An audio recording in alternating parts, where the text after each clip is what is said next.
ये कहानी पुराने जमाने के एक इस्लामी गांव की है, जहां कच्चे मकान और मिट्टी की तंग गलियां थीं। इस गांव में हाजी उस्मान नामी एक बुजुर्ग रहते थे। इनका एक ही बेटा था, जिसका नाम नोमान था, जो बहुत ज़हीन और मेहनती था। हाजी साहब ने इसे पढ़ाया लिखाया और तिजारत के आदाब सिखाए। जब हाजी साहब का इंतकाल हुआ तो गांव के सबसे दौलतमंद ताजिर सेठ शौकत ने नोमान को अपनी कपड़े की दुकान में काम के लिए रख लिया। नोमान बहुत समझदार था, लिहाजा जल्द ही वो कारोबार के आदाब सीख गया और खूब मेहनत करके बहुत तरक्की कर गया। नोमान की माँ जरीना बीबी एक शरीफ और सादा औरत थी, जो हर नमाज के बाद अपने बेटे के लिए दुआ करती, या अल्लाह मेरा बेटा नेक बने, इज्जत से कमाए लेकिन कभी गरूर न करे। लेकिन जैसे जैसे नोमान को कामयाबी मिलती गई, वो दिन ब दिन बदलता गया। वो अपनी माँ के पास कम बैठता और काम के बहाने घर देर से आता। एक दिन इसने अपनी माँ से कहा, अम्मा, आप हर वक्त मुझे नसीहत करती रहती हैं, मुझे कारोबार में तरक्की करनी है, हर वक्त आपकी खिदमत में नहीं बैठ सकता। ये बातें सुनकर जरीना बीबी की आंखों में आंसू आ गए, मगर इन्होंने कोई शिकवा नहीं किया, बस अल्लाह से दुआ मांगती रही।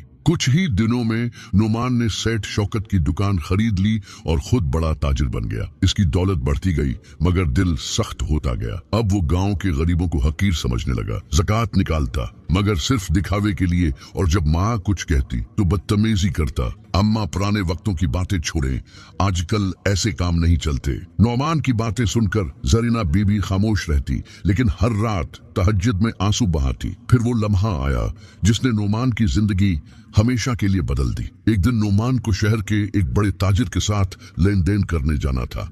रास्ते में इसकी बग्घी एक गहरे खड्डे में जा गिरी। गांव वाले इसे बेहोशी की हालत में घर वापस ले आए। जब होश आया तो पता चला कि इसकी दोनों टांगें मफलूज हो चुकी हैं। जो कल तक सबसे ताकतवर और दौलतमंद ताजिर था, आज बिस्तर पर बेबस पड़ा है। इसके दोस्त, मुलाजिम और यहाँ तक कि कुछ करीबी रिश्तेदार भी दूर हो गए। अब सिर्फ एक शख्स था जो इसके पास था, जरीना बीबी। उन्होंने प्यार से कहा, बेटा, मैं हमेशा तुम्हारी खैर मांगती रही।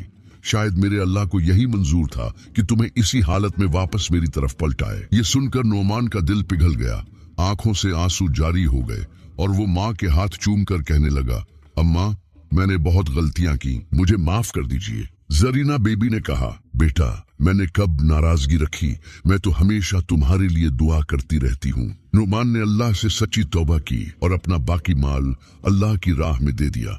वो पहले से ज्यादा इबादत गुजार बन गया। एक रात इसने ख्वाब देखा कि वो खाना काबा के सामने दुआ कर रहा है और किसी ने कहा, अल्लाह ने तुम्हारी माँ की दुआ कबूल कर ली है, तुम दोबारा खड़े हो जाओगे। अगली सुबह जब नोमान उठा तो इसने अपने पैरों में हल्की सी हरकत महसूस की।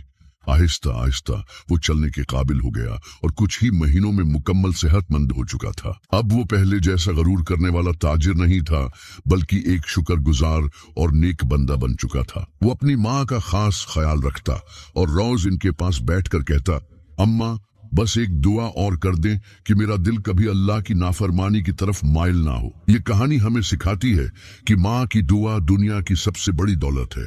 जो अपनी माँ की इज्जत करता है वो अल्लाह की रहमत में आता है, और जो नाफरमानी करता है उसका अंजाम बहुत बुरा होता है।